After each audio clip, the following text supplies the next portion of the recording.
I was a good friend of Henry's. Oh, really? Yeah, I was a man, and I imagined myself, like, helping the women that were kind of stuck with him, but while gaslighting Henry VIII. And being like, no, don't worry, I sent them away, if you know what I mean. Hello, Scout. Hello. All right, then. We got that out of the way. The old greeting, the old, hey, how are ya? Hi, this is Scout. And William. From Hypermentilating. The podcast. A show that follows life and change. Line. Through the eyes of a father and a daughter. Join us as we find our way. Together. Yeah. Okay, then. Okay, first topic of the day is, First topic of the what? The day. Did you just do some ASMR day thing? Maybe. No. Don't be scared, people. Don't be scared. Is loving a celebrity bad? I don't think it's bad. I think it's kind of creepy and maybe a bit obsessive. Super weird. Like, I like Billie Eilish. I really enjoy listening to her music. I'd say I know a lot more than most fans. So let's take the loving part out. Like, is obsessing. What is it you're trying to get at here? Well, people that are like, that make it their life goal to meet them, and like they know what shampoo they used this morning, and like. I'm not sure how the answer can be anything other than yes, it is bad. Well, the conversation, that's just the starter question. Right? Stans? Yeah, but that's just the starter question. Okay. The conversation would more be like, how does that even come to be? Like, how do you fall in love and how do you obsess over someone so much that you feel the need to stalk them and you feel the need to know everything about them? Loneliness, that'd be part of it, right? I just think it's sad. Like, it. I think there's a degree of also control for people. Like, if you obsess over something you can't have, then you're probably unlikely to be rejected. Right. Like, it's certainly fairly demented. If you're obsessing to the point of stalking another human being, like, that's demented. Yeah. Is it not? I think, like me, Billie Eilish is a good example. Yeah. I enjoy her music. I went to a concert. I do it again in a heartbeat. I have her merch. You admire what she does. I admire her. I look up to her. For sure. I love her music. I know more theories and stuff like that than a normal average Billie Eilish fan would. But I'm not, like, I don't stalk her Instagram. I don't look at the people that follow her. I don't look at the people she follows. Like, no. Like, I like her as an artist. I like her as what she's become and what she's overcome over the years. But I don't like. If she sent you a marriage proposal, though, how would you react to that? Yeah, I'd probably say yeah. Who wouldn't? It's Billie Eilish. You would. No, I for sure wouldn't. Okay, well, you're weird. Because that would just be all kinds of weird and wrong. I wouldn't be upset. In your case, it wouldn't be. In a few years, it wouldn't be all kinds of weird. I wouldn't mind Billie Eilish being my stepmom. Dude. See now you're stepping into Stan territory.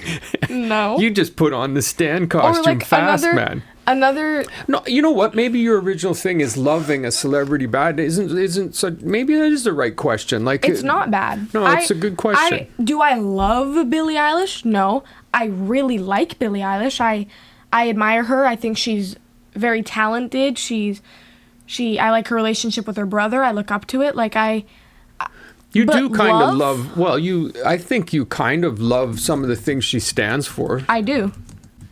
It's actually an interesting question.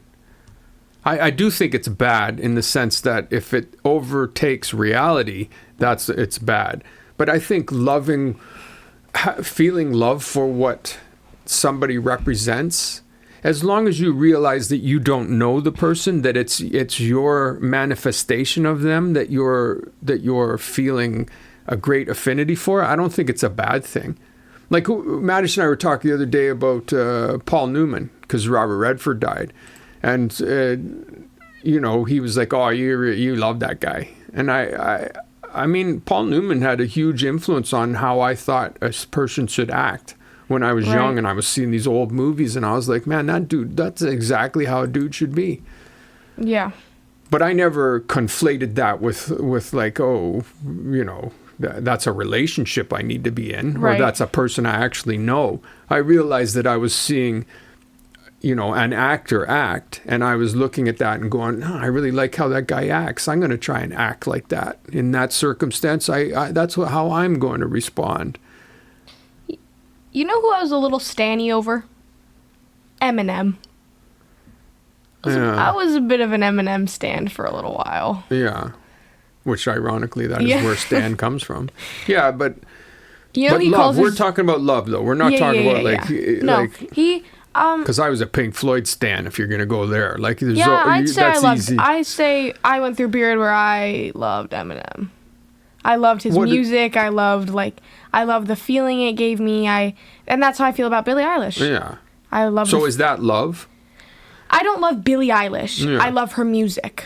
Yeah. I love her beats, and I love what she stands for. I love her her outfits. And so we're defining love in this case as feeling strongly connected to, feeling influenced by, feeling like a visceral sort of gut feeling of connectedness to something. Yeah.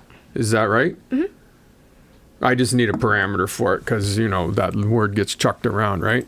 Yeah. So your original question is loving a celebrity bad? I think most definitely if you're you know, conflating that with a real relationship. If you think that, you know, this person and I could be a thing, like then you're tipping into like some problematic lands. I agree. But if you feel a great affinity for somebody and you recognize that your affinity is for what they represent to you, not what they necessarily are, because you don't know Billie Eilish. I certainly didn't know Paul Newman. No. Right? I think it definitely people put too much stock in celebrity. I mean, I guess that's kind of the question too, right? Like, do people put too much stock in celebrity? Do they think that celebrity somehow has more value than it really does? Because really, what is celebrity, man? It's just being known. Yeah.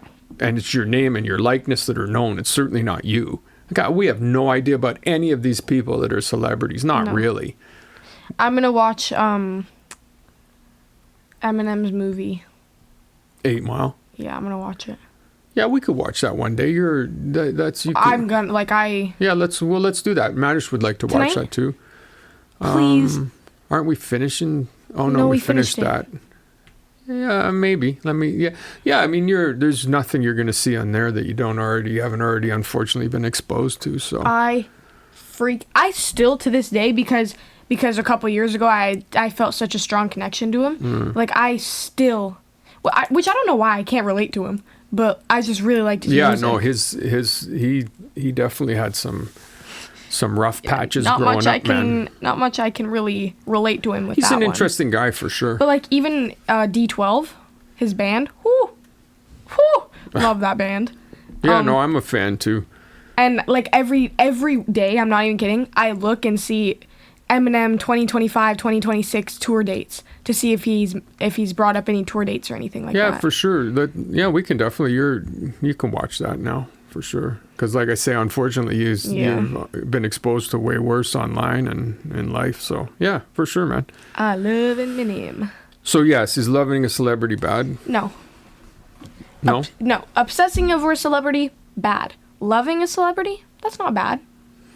And I guess I don't mean like Kylie Jenner or like. Well, you can't do that Hailey though. That's Bieber. Not fair to say who somebody's going to love if we're going to talk about loving a celebrity. No, but the thing is though, I think it's okay to love a musician. I don't think it's okay to love Hailey Bieber or Kourtney Kardashian. That's when I think it's like, okay, now why do you love them? Nah, but that's not. That's a job. I don't think that's fair. To you though. To you. To me, that's completely fair. How is that fair? You're deciding who's lovable then. I don't think you can do that. No, I'm not. I'm just saying that.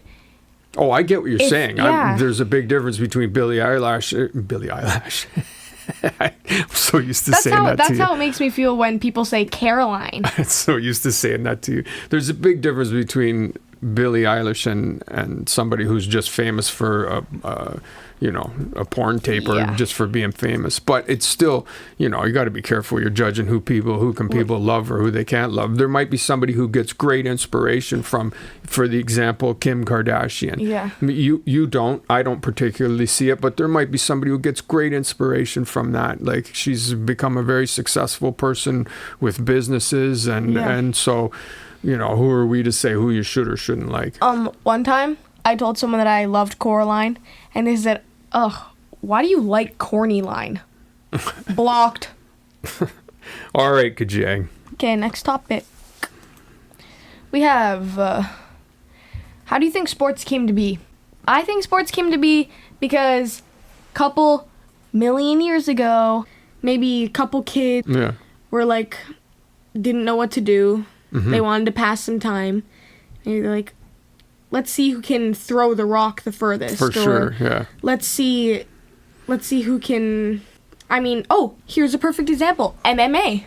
People have been fighting each other for years. Then they've realized, hey, you know what? Some of these people actually enjoy doing this. Mm-hmm. Some people actually get a kick out of doing this to each other. Yeah.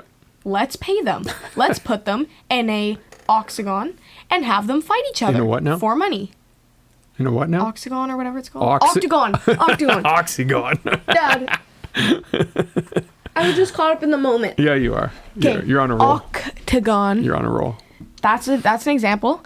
Basketball. I mean, think about it. In class, it's instinctual. When you roll up a piece of paper, your first instinct is to throw it into the garbage can. And not because of basketball or because of anything like that. Just because it's fun.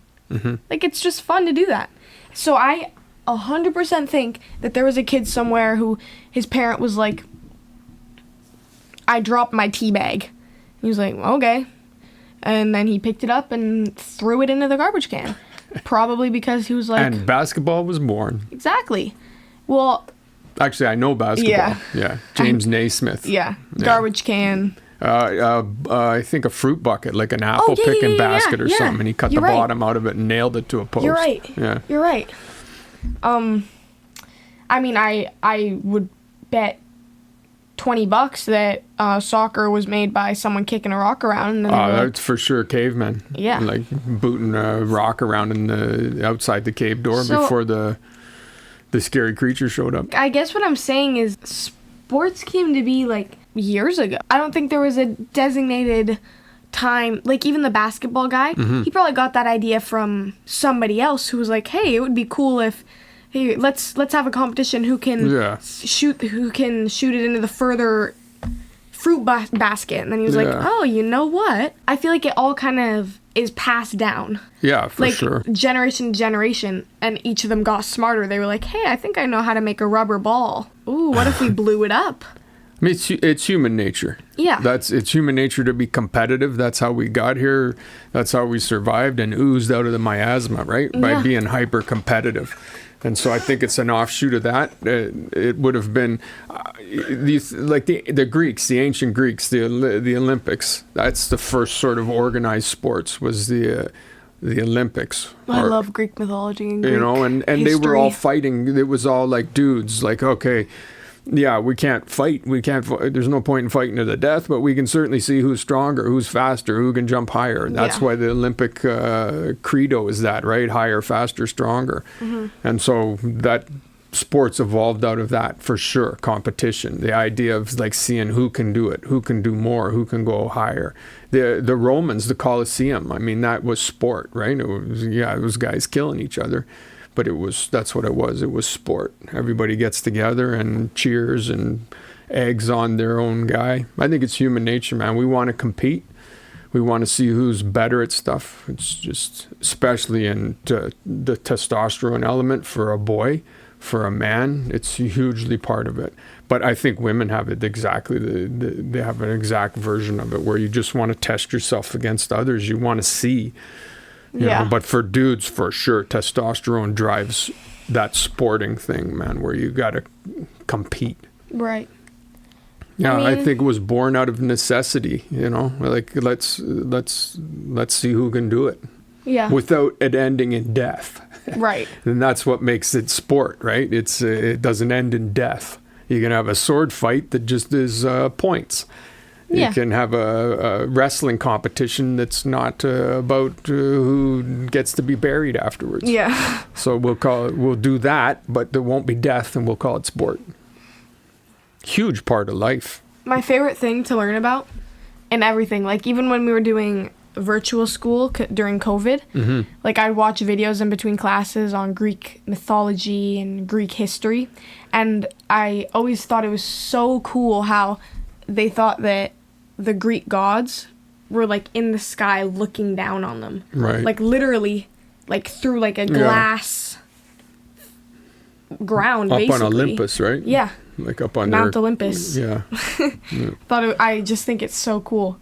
And how everyone kind of abided by those rules, like, and I really like learning about the religions, like the Aztecs and stuff like that, where they believe that there were multiple gods for multiple different things. Like Zeus is lightning and rain and the god of the sky. Yeah. Athena is the goddess of war. Yeah. Ares is the male goddess of war. The Hades. Aztecs had all of their versions of those gods. Yeah.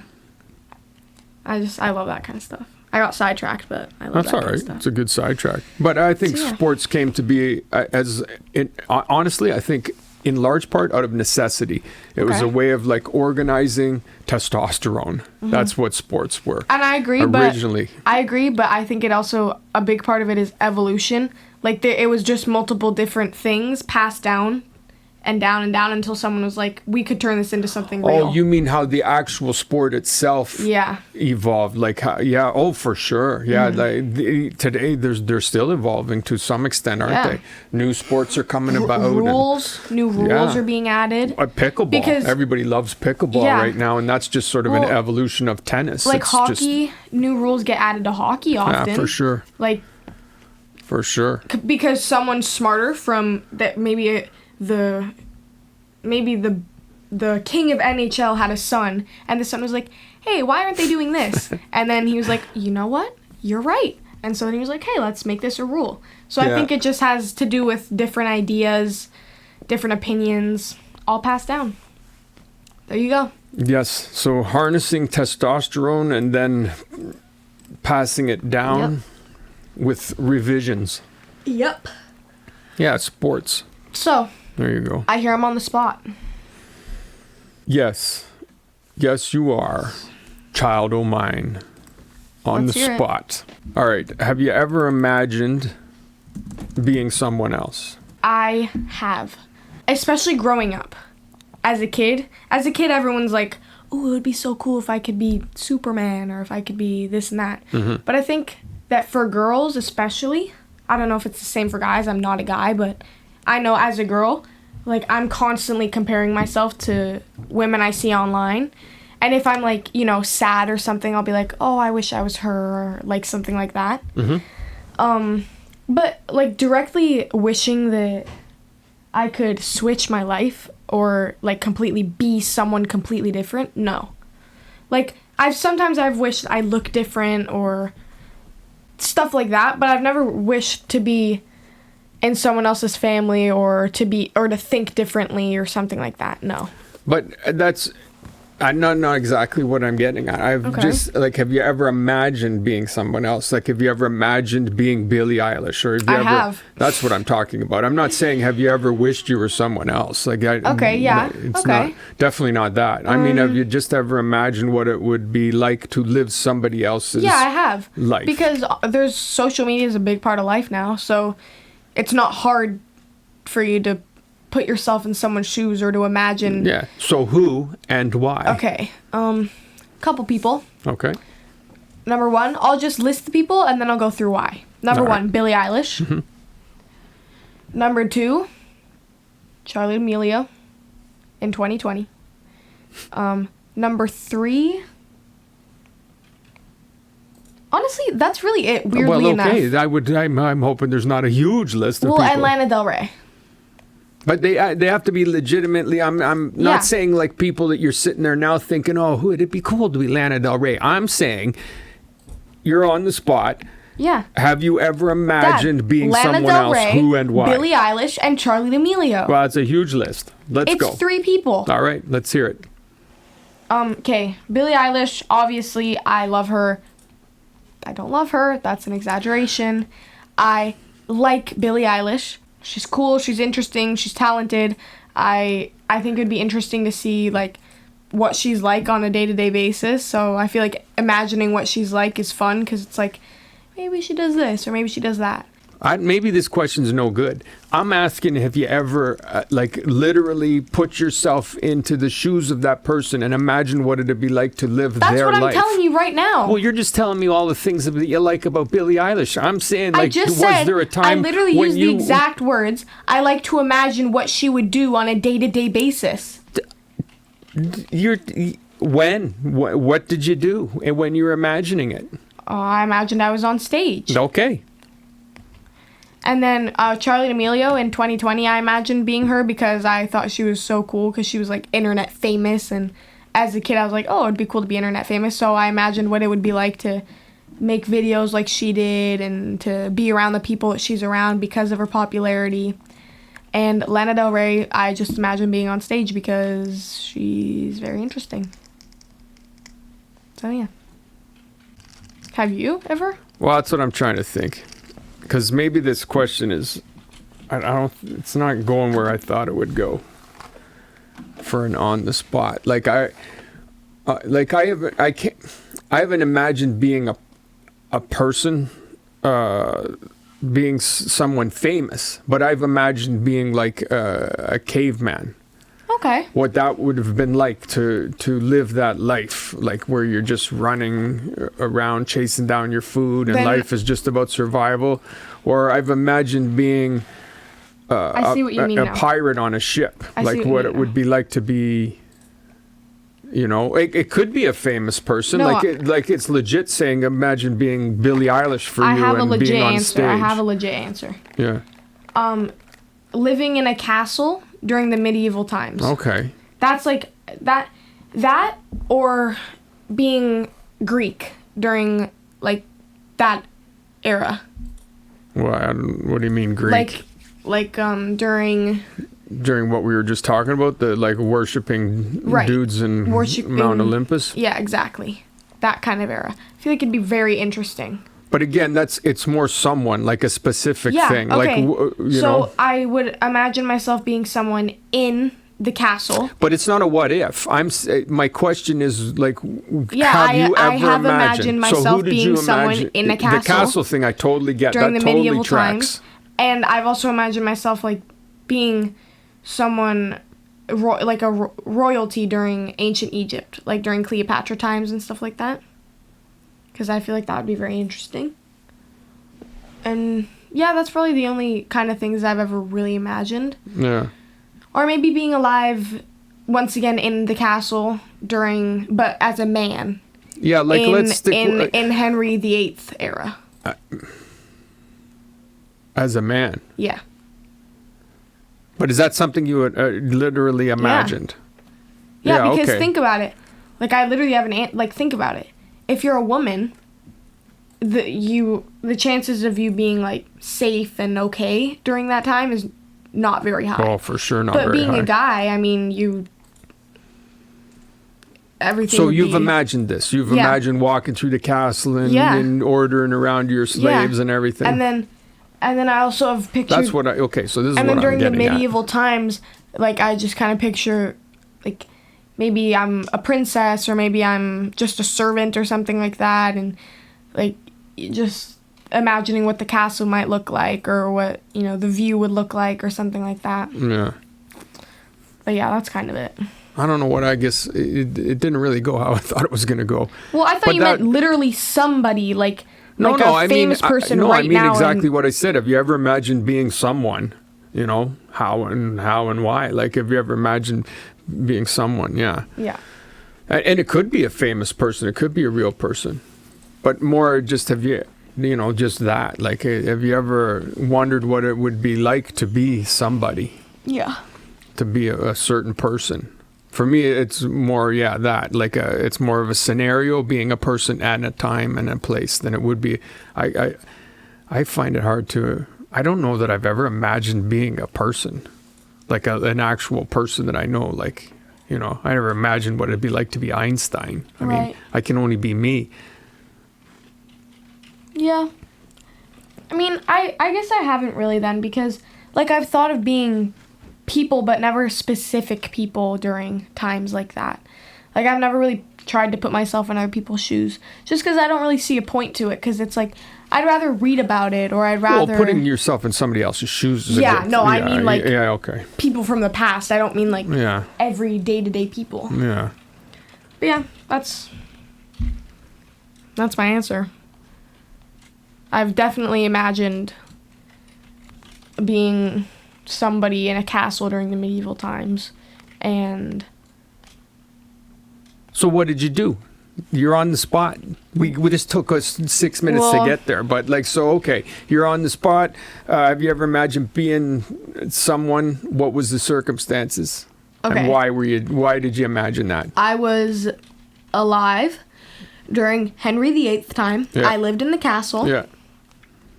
I wasn't a servant. I was a good friend of Henry's. Oh, really? Yeah, I was a man, and I imagined myself, like, helping the women that were kind of stuck with him, but while gaslighting Henry VIII. And being like, no, don't worry, I sent them away, if you know what I mean. Yeah. Like, that kind of thing, so that he thinks that they're, like, gone, but they're actually not. They're just, like, somewhere else living their happiest life. I imagined... maybe getting to know Bloody Mary on a deeper level, if you know what I mean. Mm-hmm. Even though she probably had like 8 heads because of, incest. We probably have steak dinners every night, and we probably drink the freshest wine in town. And yeah, that was basically... So this is some... dream state meanderings that you've actually had. Yeah. All right. But that's all what I can really think of fully. Well, that's good enough. Okay. That's exactly what I was getting at. Well, I guess we'll keep all that in. But yeah. All right. That one was something. That was something. No. Rant away. What? Rant away. Oh, hear me out. Yeah. That's me. All right. Or hear me out could also be a good thing, but it usually leads to a rant. Yeah, this one's definitely a rant. Tailgating, man. We already talked about this. Did we? Yeah. Oh. It was one of your first hear me outs. Oh, it just popped up again. I have a hear me out, but it's a good one. All right, let's hear yours then. We don't need to repeat mine. Weasley. How is that a hear me out? Woo! He's a hear me out because he is not attractive at all, but he really is. I've had a crush on Ronald Weasley since... Well, didn't we just talk about Ronald Weasley too? Yeah, but it wasn't like a conversation. It just came up. All right. Yeah, you definitely, when you were a little kid... I like me some Ron. You really had a huge crush on him, man. And Madison and I would laugh so hard at you. You had a poster of him? No. Yeah. No, you would have if you could have. I printed out a photo of him. Oh, yeah. And I had him on my wall. You probably did that. Like, yeah, I would write his names in my journals and stuff like that, like at school. Yeah, no, you full on were a Ron Weasley stan. Yep. And to this day, I hate Hermione Granger. Okay, we've definitely had this discussion. And the only reason, I think she's actually a great character. The only reason I don't like her is because someone decided to step between me and Ron. Okay. That's all I'm going to say. That's all I have to say about it.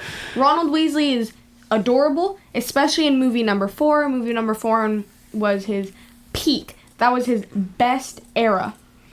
By the 6th and 7th... The outcome wasn't ideal at the end of it all for you, was it? Sure wasn't.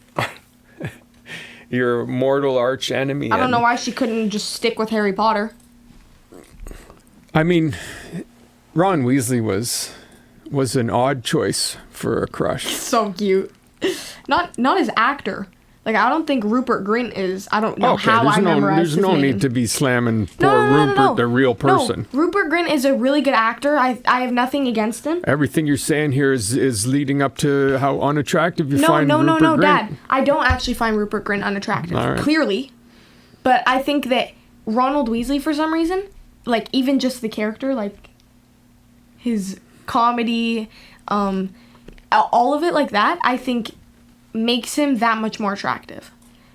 You know? I don't know what Rupert Grint's like. I've never watched, like, interviews of him or anything like that. You like him because you're a derper, and he's the king of derpers. No, I like him because he's so cute. No, you like him because he just was a derp machine. Anybody who looks like Ronald Weasley, hit me up. Holy.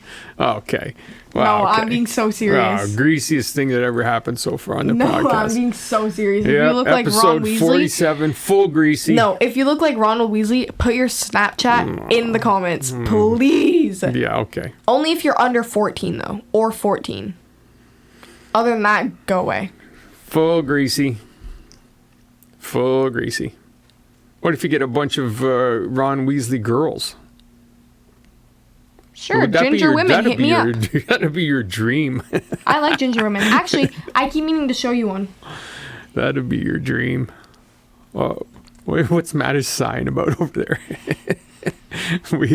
We're getting some noises from the cheap seats. Or as Nickelodeon calls them, shruggers. The people in the background that just make noise and shrug. Is that right? Is that what they call them? Yeah. Like on every Nickelodeon TV show, especially Victorious, because they were in classrooms in a lot of the scenes. They're called shruggers because all they do the whole episode is, ooh, ah, and then they shrug. So background characters. Yeah. Oh, those Nickelodeon shows with their canned noises. And, I mean, came out later that the director of all of them was kind of a freak. What are you on about now, man? Yeah, there was a whole documentary about it. Dan Schneider. How he talks about, like, feet in every episode and, like, how he... All right. Like, but it didn't... Honestly, for a lot of people are like, oh, it ruined Nickelodeon shows for me. But I don't see it that way. I just see it as the shows that Madish and I love to watch it. I don't know. Like 7 and 8. I don't know how anything could ruin those shows. Anyways, if you Ronald like those Weasley. shows, man, the vibe of them is just what kids like. Yep. Those Nickelodeon shows, they're all the same. Every single one of them is the exact same show to me. Okay. I know. To you, that's not how it was. I'm being totally serious. If you look female, no, Dad, let me get this out. The greasiness is like this is male or we're female. We're getting up to 8 or 9 here on the greasiness chart. Male or female. Oh, wow. Put your Instagram in the comments. No, I'll see it and I'll delete it so you don't dox yourself to everybody, okay? Oh. I feel like I need to apologize to the entire world. No, you don't. All Only right. the Rons. I can absolutely attest to the fact that Irish was weirdly attracted to Ron Weasley as a child. No, is Dad. Thought he was just a cat's pajamas, to use an old school. Thanks. No, okay. He's like the only guy on TV, like only person on TV that I was ever like, yup. I think most actors, unless you're Jenna Ortega, if you look like Jenna Ortega, also put your Snapchat in the comments. Okay. This is like, that's not. Or Instagram. I'm not picky. No. Yes. No, Irish. This is our podcast is a family podcast. It's not for you to guys. be. All right then. This has been quite the episode. I love you. I love you very much. Episode the 47th. I don't know how strong our kung fu was, but we came and we kung fu'd. Yup.